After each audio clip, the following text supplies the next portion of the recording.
What is up, my friends? Welcome back to Where's the Handbook, your not-so-professional guide on how to handle life's unexpected twists. I'm your host, Elizabeth Johnson, and you guys, I apologize. It's been a hot minute since I've come out with an episode. Life has just been so wild, and I can't wait to tell you about it. But I was kind of feeling like I was forcing an episode to come out when I wasn't really feeling it the past week or so, and found myself in a conversation today, planned on recording today already, but then found myself in a conversation that was icing on the cake for yes, okay, I know where I'm going with this. Let's go. Boom. And I never want to put out an episode where I feel like I'm not proud of it. And last week, trying to come up with episode 7, it was nothing I was super stoked on. So I was like, all right, now I know that I need to wait until I'm feeling the feelings that I'm feeling right now, because I'm amped for this. I'm so excited. This is going to be great. And I'm back recording in the Highlander. Everything's great. And I'm so excited. But anyway, life update on me. Still single, still not on dating apps, still chilling, living my best life. Haven't been in the water as much as I have wanted to recently. I need to get on that for sure. Weather's been kind of strange in Hawaii. It's been really overcast for the past couple days. Raining. Well, it always rains where I'm at on island. But yeah.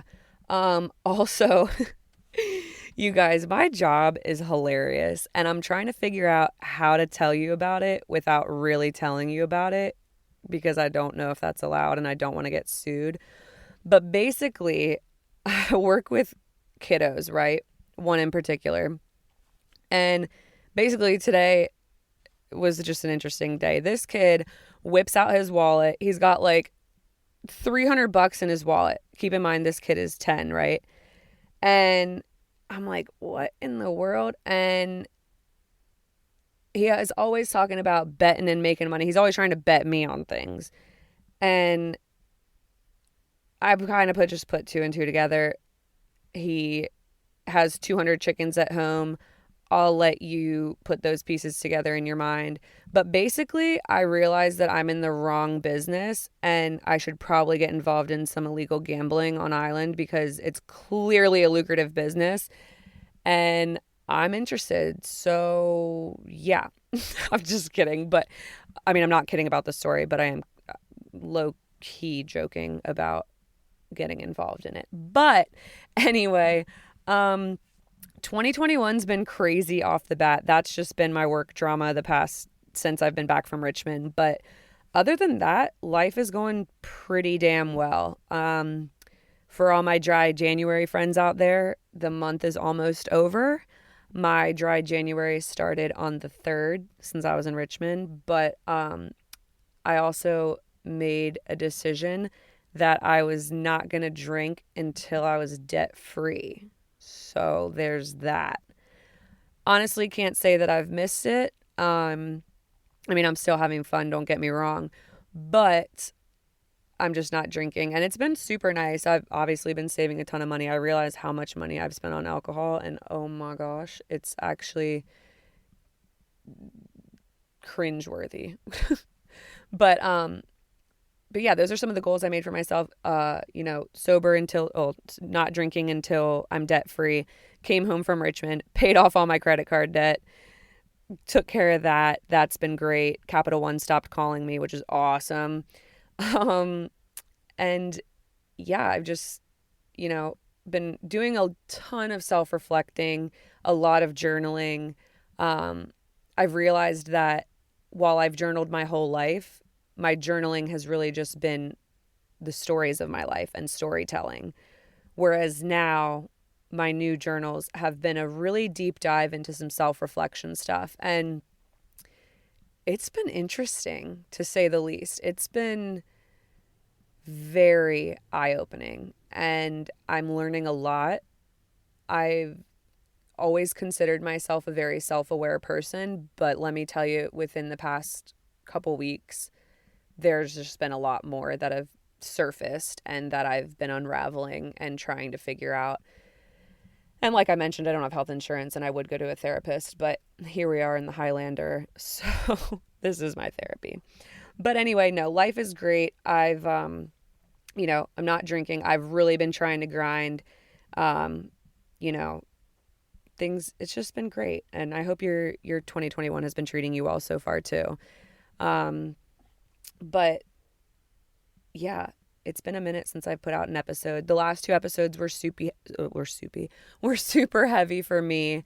Um, you know, if you listen to the previous episodes, you know that like I hadn't seen my brother since I left Richmond and he's been sober since I left. So that was just a very huge thing for me to witness. I mean, granted, I talk to my brother almost every day. So, it was just very moving for me and really kicked off this journey of self-reflection for me, which was great. And I'm really looking forward to where it leads me. I think that at the end of the day, this has been a huge healing process for me. And I'll never forget when I first told my brother that I wanted to do a podcast. I told him my idea behind it and everything. And he said to me, he was like, you know what? At the end of the day, if it's just something that helps you heal and process and move on, then go for it. And that's honestly exactly what this podcast has been. And I took him saying that and I was like, yeah, like, whatever. But I've realized, like, holy shit, yeah, talking about things really does help. Imagine that. Can you believe that? Wow. Obviously. So, yeah, those last two episodes, and especially David's episode mainly, guys, the responses that I've gotten, seriously, this is why I'm doing this. The amount of people that reached out that said, wow, I can either relate to me or David. And it was just really moving. Everybody knows an addict. The amount of messages that I got saying, wow, holy shit, my aunt, uncle, cousin, sister, brother, niece, nephew, mom, dad, grandma, grandpa, whoever, neighbor, classmate, teacher, whatever. The amount of people that reached out and were like, yeah, wow, I can relate. This is why we need to be talking about this, you guys. Like, I had a couple people also reach out and say, I really want to advocate on behalf of mental health. I really want to advocate on behalf of addiction recovery. I really want to advocate on behalf of blank, whatever. But I don't know how. I got a couple of those messages, or like, I've never known how to talk about my brother's addiction or my cousin's addiction, whatever. And honestly, me too. That's been me my entire life up until this point. I've obviously been involved with somebody in recovery that struggles with addiction since, I was 13, 14 years old, but I haven't known how to talk about it or deal with it or advocate on behalf of resources or, that there is help out there and available. And I think that at the end of the day, it comes down to this exact thing. Having conversations with people. I also had people reach out that were like, wow, this was super eye-opening for me. I had people of all different ages. My general, according to my demographics on my analytics, is like, the 27, 30 age range is like probably over 50%. But I also do have a lot of parents that listen to this, like my friends' parents have reached out to me saying like, holy shit, yeah, and maybe one day, fingers crossed, I could rope my parents into getting on, and that's just a whole nother perspective that I think would be amazing, but we'll see. I talked about the whole privacy issue in my family, but yeah, like, this message has been heard by so many people, and we're all different, but this is something that we can relate on. And it starts with a conversation, and it starts also with researching things. Google, you guys, lives in our pockets. And that's something in 2021 that I've really tried or am trying to do as well. And it's also a problem with Where's the Handbook, because I feel like I've turned each episode into almost like a research project. I get obsessed with trying to have all the answers, and trying not to offend anybody and try to see things from all point of views. And I got really, really fixated on that. I really was like, no, I need to be like I mentioned in a previous episode, I've become like a perfectionist with this, and I'm trying not to be. I'm trying, my podcast is about being real and authentic, and while it is that, I need to not harp on trying to be very, perfect in what I say. And I do think that it starts with a conversation, and I think that David's episode has led to that. I've engaged in so many conversations with people about this since David's episode has been released. And this was just me scratching the surface, you guys, because like I said about research, I'm digging, and I want to tackle Narcan. I want to tackle Big Pharma. I want to tackle resources. I want to tackle the opioid epidemic in general. And Big Pharma is huge for me. And I actually just ordered a book on Amazon. My brother recommended it. It's called Dreamland. I think there's a subtitle to it too. I can't remember. I'll link it in Instagram and on this when I release this episode tonight. But freaking Amazon said it won't be here till February 10th, which I think is insane, but whatever. But once I read that book and do a little bit more research, I feel like I'll have a lot more to report on with Big Pharma. But I think that this is where the conversation starts, like people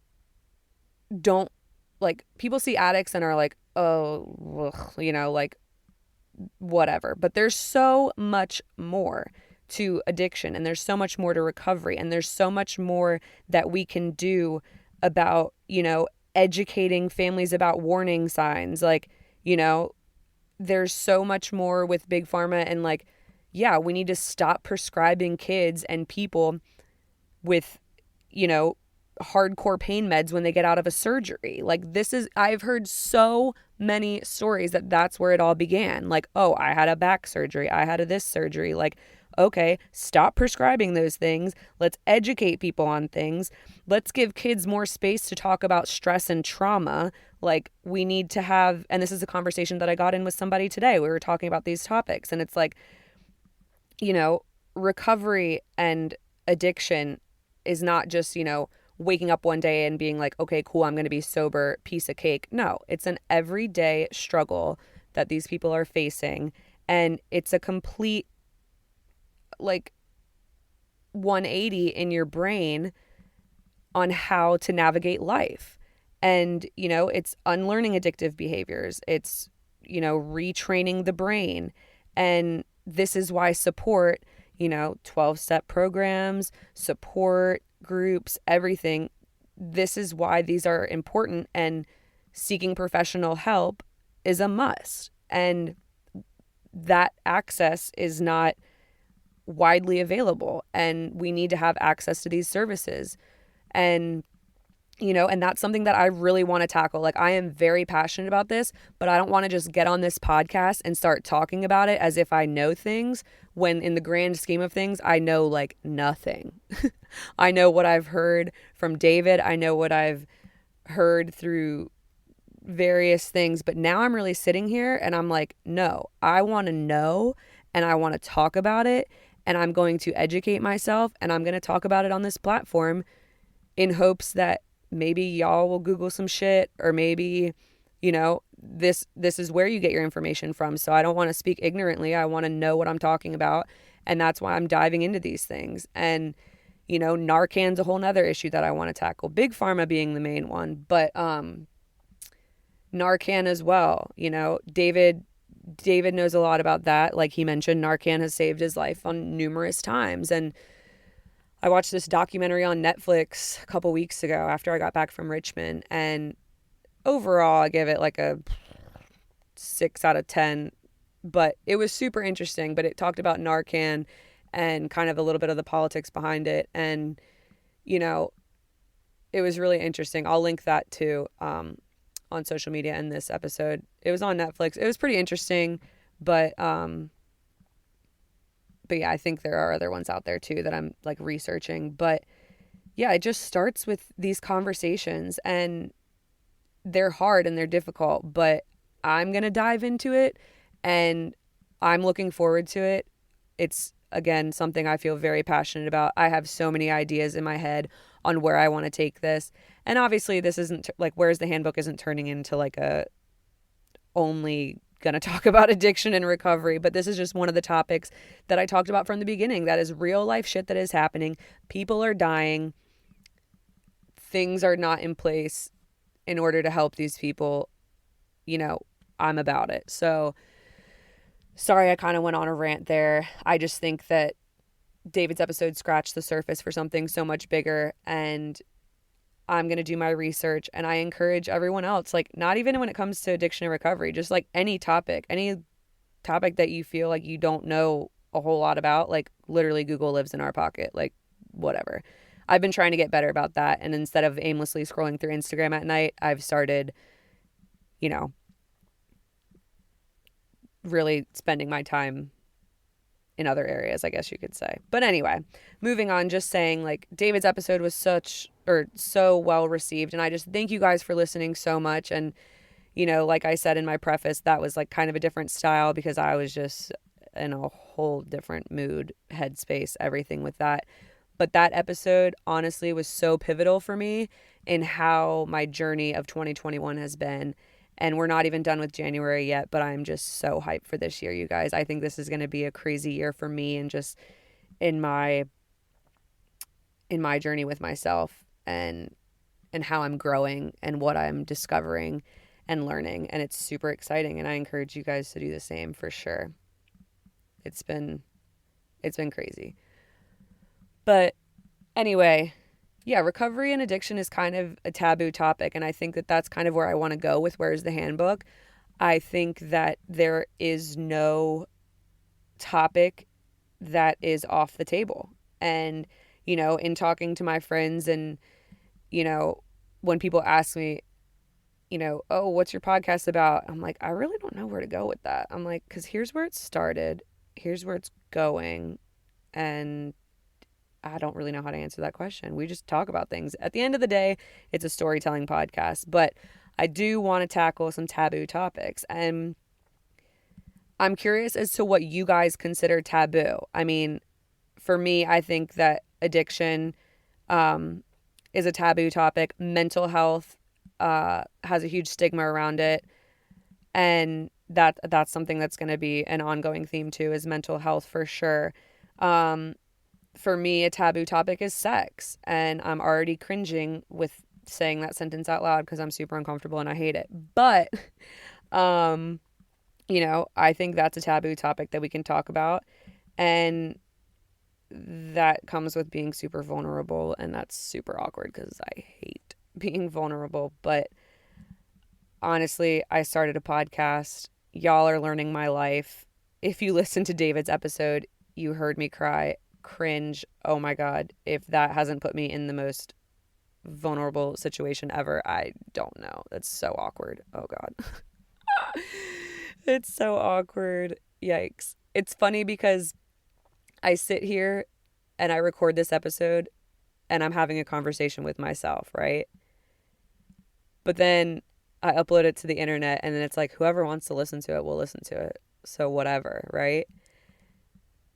And then people come up to me, and I mean, people DM me all the time about different episodes and about topics and about, you know, what the episode did for them or what they learned or who they shared it with or what conversations it sparked in their life, anything.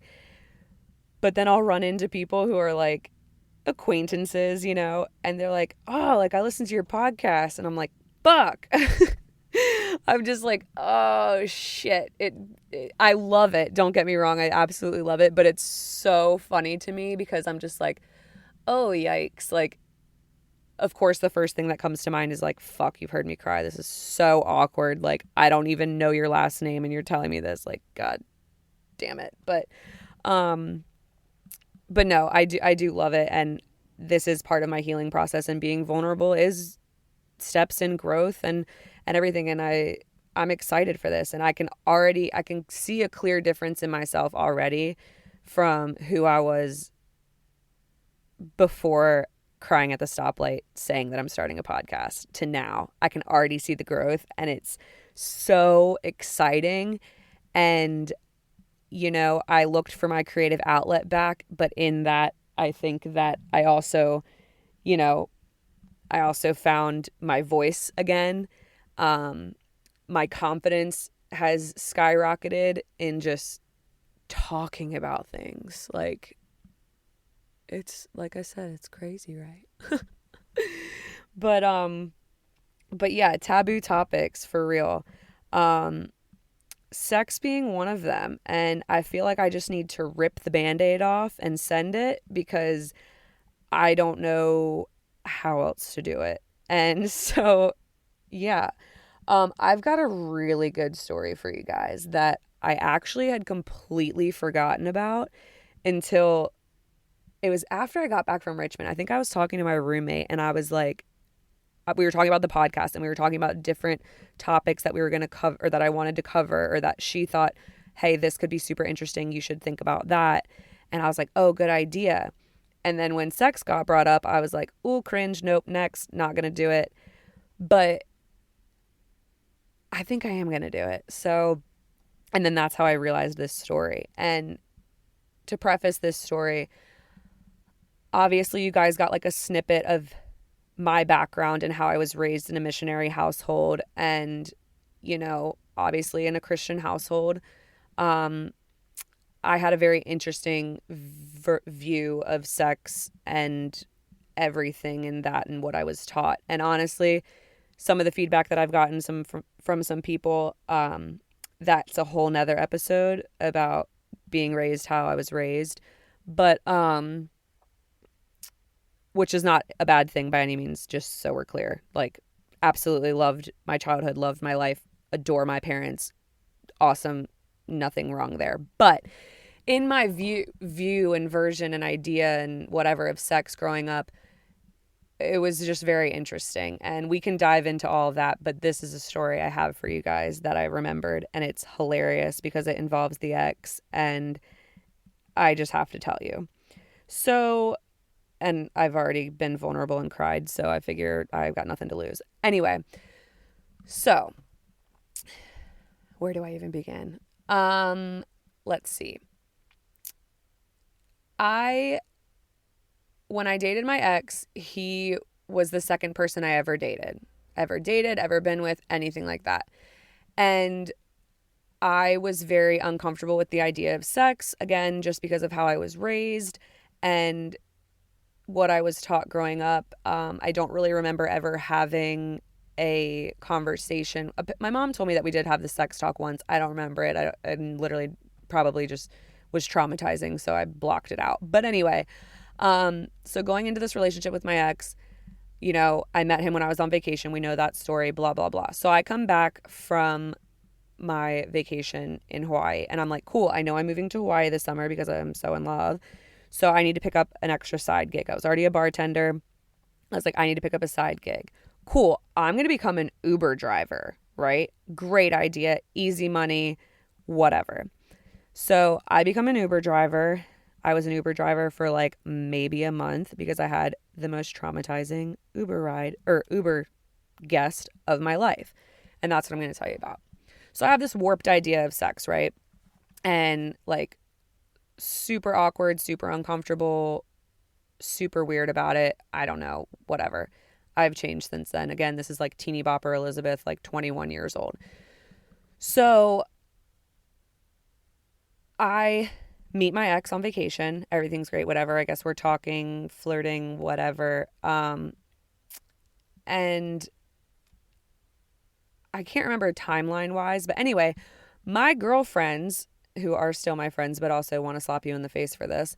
My girlfriends got it in my head that I should know his body count, right? Which I know all of you right now are probably like, no, don't do it. Why did you do it? And again, teeny bopper Elizabeth has like that never even crossed my mind. I'm like, wait, what? Like, people don't do that. Like, what do you mean body count? Whatever. So anyway, these girls get it in my head that I need to ask him. So of course I'm like, oh, what? Like, okay. So I go and I ask him. He didn't lie to me. He told me. Biggest mistake of my entire life. And if you're even teetering on the fence of asking, let me just go ahead and tell you now, don't do it. It'll ruin everything for you. And not only did I already have this like warped idea of sex in my mind after learning what I learned, now I definitely have this weird, uncomfortable, insecure, doubting everything in my life existence idea in my head. So I learned the number, whatever. It was high. I mean, I think like whatever is high. So anyway, moving on. So I become an Uber driver, right? I learn his number. I'm like, okay, whatever. I'll accept that, move on. I'm in love with him, so whatever. I don't really care. So it's like a Thursday afternoon. Maybe it's probably a Thursday afternoon. And it's like right before happy hour. It's about 3:30. And I'm like, okay, I'm going to go out and I'm going to Uber for a couple hours. Whatever. So I'm driving a 2016 Ford Escape Pearl White, just to paint the picture for you. Loved that car. Named him Trooper. He looked like a stormtrooper. But anyway, so I go out Ubering for the day. I literally turn on, and this is in Richmond. For my Richmond folks, I'm Ubering around the fan, obviously. Turn on my Uber. I lived on Monument and Strawberry. So ding, ding, ding, got a hit in the museum district for a pickup right up the road. So cool. Take Monument up the road, turn off into the museum district, get to the house, put on my blinkers. Cool. Ding, ding, ding. I'm here. Hello.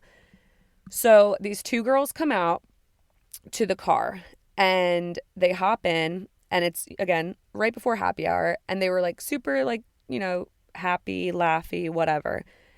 And I'm in my head, I'm like, okay, they've probably been drinking, whatever. I don't know. And so they're getting in the car, and let's just call them, I don't want to use Elizabeth because that's me, but let's just use like Jessica and Sarah. Just pulled those names out of nowhere. Let's call them Jessica and Sarah. So Jessica's the one that ordered the Uber, right? So I'm like, hey, are you Jessica? She's like, yeah. This is Sarah. Like, that's how I knew that they were drinking. I was like, who the hell introduces the person that they're with to their Uber driver? Whatever. So Jessica and Sarah hop in the back seat of my Ford Escape, and they're going down to the bottom. And for my Richmond people, you understand where I'm talking about. So they're going down to the bottom to the bars for happy hour, So I start a conversation with them like any Uber driver does. And this is in 2016 as well. But so I'm like, hey, like, how are y'all? Like, what are y'all getting into? Whatever. And they're like, oh my gosh, I'm so sorry. Like, we shared a bottle of wine before this Uber ride because, like, we're meeting up with some college friends. Sarah's in town visiting me. We went to college together and we haven't seen each other since we graduated. So she's just down here for the weekend and we're going down to whatever bar to go meet up with some college friends as like a little mini reunion. Oh my God, I'm so excited. I'm like, oh, cool, great. Yeah, so y'all haven't seen each other since you graduated. Like, where did you guys go to college? And so Jessica's like, oh, we went to the University of Delaware, and Sarah now works in Hoboken, doing whatever the fuck Sarah does in Hoboken. Anyway, and she's like, and then I got a job in Richmond, so I moved down here post-graduation. And I'm like, oh, cool. Yeah, they went to University of Delaware. Cool. So I was like, oh, what year did y'all graduate? And they're like, oh, we graduated in 2014. And I'm like, okay, cool. I know somebody who graduated from the University of Delaware in 2014. And, but there's like no way in hell that you would know him. Like, it's a freaking university. Like, how many people go there? Whatever. So I just mentioned that. I'm like, oh, cool. I know somebody who graduated, 2014 from UD. And they were like, oh my gosh, who? And so I say his name. Obviously, it's my ex, who I had just met on vacation, come back to Richmond, decide to pick up an extra gig because I'm moving for the summer, because I'm in love. And he didn't know that yet. But thinking that there's no way in hell that, they know him. And also, after I learned the information that I learned that I never should have asked. Keep that in mind. So they're like, and they like think about his name for a second. And then Jessica goes, oh my God, Sarah, isn't that the fraternity boy that you fucked that one night at that, like, I don't know if it was a toga party or what the hell it was. Isn't that guy that you had sex with that one night? And then Sarah's like, oh my God, Jessica, you're so right. Oh my God, that was so awkward. And then like the next morning when he walked me to my car, I like slapped his butt thinking it would be funny, and he like totally did not think it was funny, and it was like a super awkward hug goodbye, like, okay, bro, like, thanks for the sex, like, see you later, whatever. And these two bitches are in the back of my Uber, and I have like 5 minutes left to drop them off, and I'm like, wow, okay. Little innocent, insecure Elizabeth, who just learned that her soon-to-be boyfriend, who's been with like X amount of people, which was like that whole number more than me, pretty much. And now this bitch that he fucked in college is literally in the back seat of my car. Get the fuck out of my Uber. Like, what? I was mind blown, y'all. I was like, wow, what are the odds that my girlfriends get this in my head that I should ask his body count number? And then that was like a couple weeks, but maybe even like a month before. And so I like am driving myself insane, being super insecure about myself and my lack of experience or whatever you want to call it. And then I decide to like go out Ubering this day, happen to pick up these girls who one of them just happens to be visiting Richmond for the weekend, who actually lives in fucking Jersey. And they happen to get me, of all people that are out Ubering, and you fucked the dude that I'm about to date for the next 4 years. Like, what are the odds? Like, what?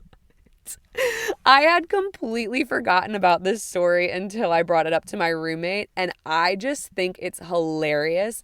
And I think it's even funnier now because back then, like, yeah, I was super insecure about once I learned like body count, and I realized that people viewed sex as like literally a credit card transaction. Like, not saying paying for sex, I'm saying something as easy as swiping a card. But it's just like that mindset to me was like so foreign and so mind-blowing for little teeny bopper 21-year-old Elizabeth Johnson to grasp. And I was just like, holy shit, what have I got myself into? Like, and it's crazy because I was talking to Barney after I remembered this story. I called Barney because I was like, dude, do you remember this shit?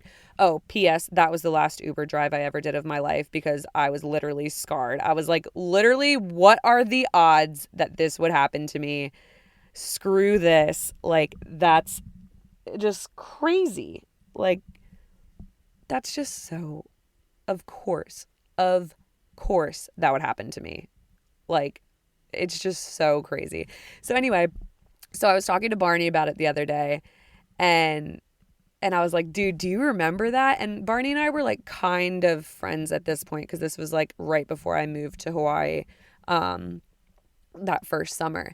And she was like, no, Elizabeth, like, she was like, seeing that side of you was crazy because I'm typically a pretty confident gal, like just in general. Like, I'm very, very easygoing. I'm very loud. I can be obnoxious. I have severe ADHD. I'm just like all over the place, energetic, usually happy, you know? And so she was like, to see you be like insecure about something and to be like, you know, weird about it. She was like, it was super interesting. And I'll have to get her, like, well, Barney's going to be on again and we can talk about all kinds of shit. But like, she was like, that was really weird seeing you like that. And I was like, yeah, dude, it was weird for me to feel like that.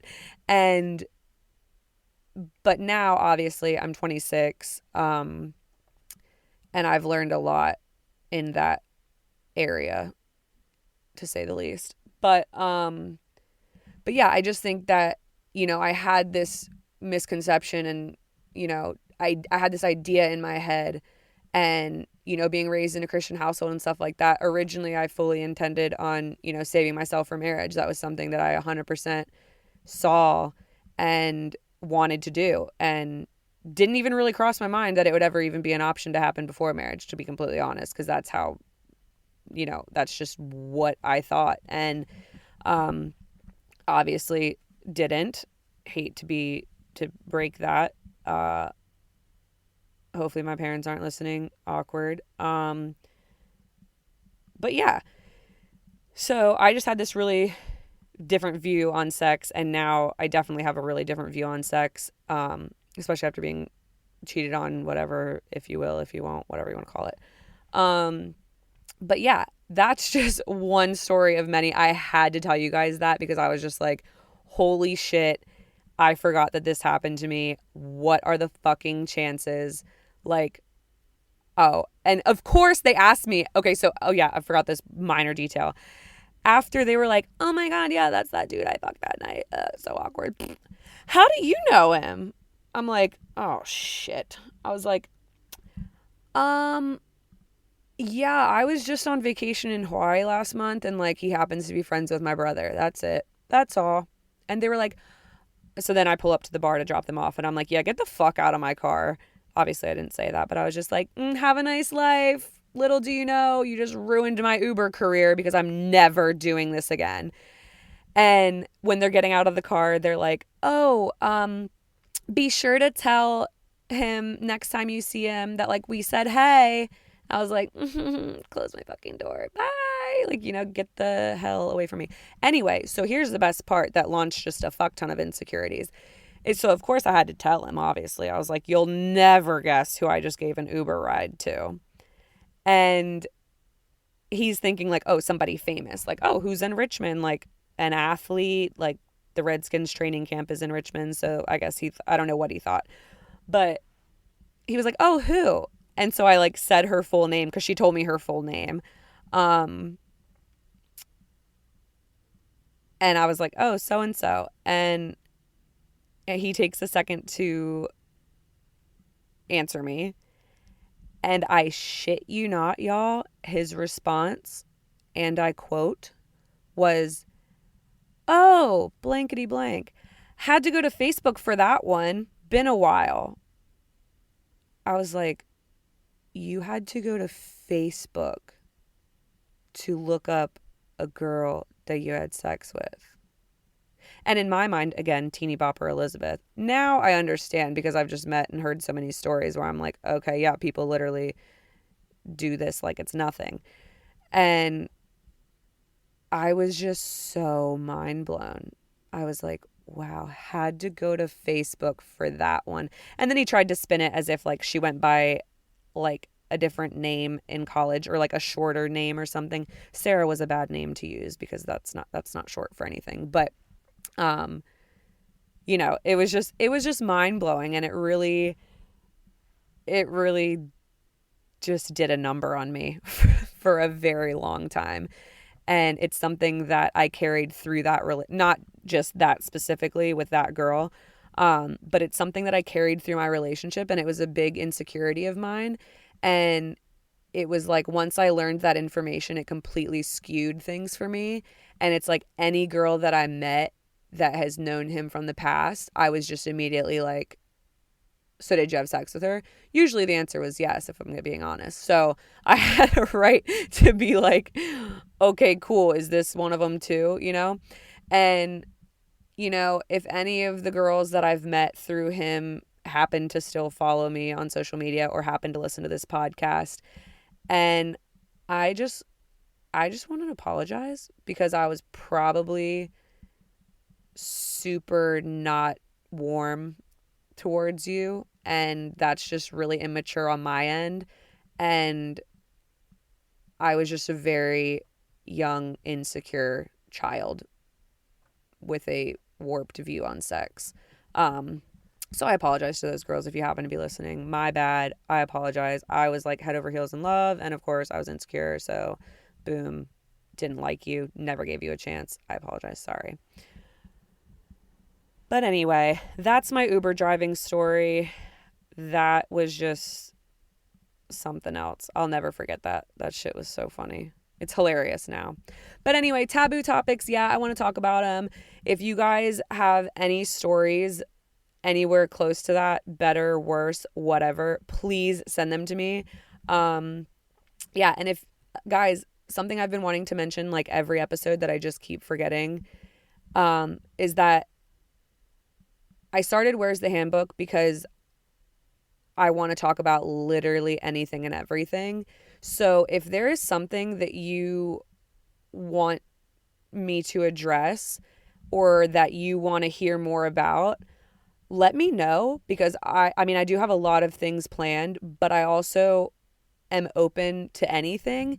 And I will say this, that even if it's something that I can't relate to and that I can't, that I don't have experience with, I guarantee that there is somebody in my network of people that I know that has experience, has knowledge, and I can either talk to them about it or have them on to share whatever it is you want to talk about. Like, nothing is off the table here, and I don't know how to make that any more clear. Like, please hit me up. You guys, I have so many ideas coming. We're going to tackle mental health. We're going to tackle, so many different topics. Like I keep saying, and they're coming. But also, I don't want to get away from the storytelling aspect that I originally started this podcast for. And it's for stories like that, just like dumb shit that has happened to me in my life. And, you guys are on this journey with me, in my journey of self-reflection and my journey of, navigating single life in Hawaii. And, I also am so ashamed. Well, not really.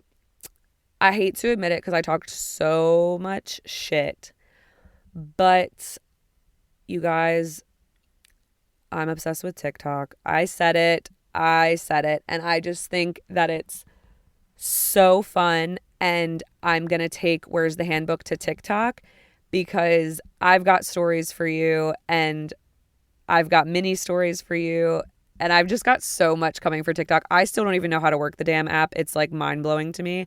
But it's coming. It's just really fun. So follow me on TikTok. It's the same as Twitter, podcasting WTH. But you guys, yeah, seriously, send me your stories. Let me know what you want to hear about. I've got ideas. I'm feeling inspired again. I just needed that week break to really just, gather my thoughts, process David, process my trip home, get back home, get into a routine.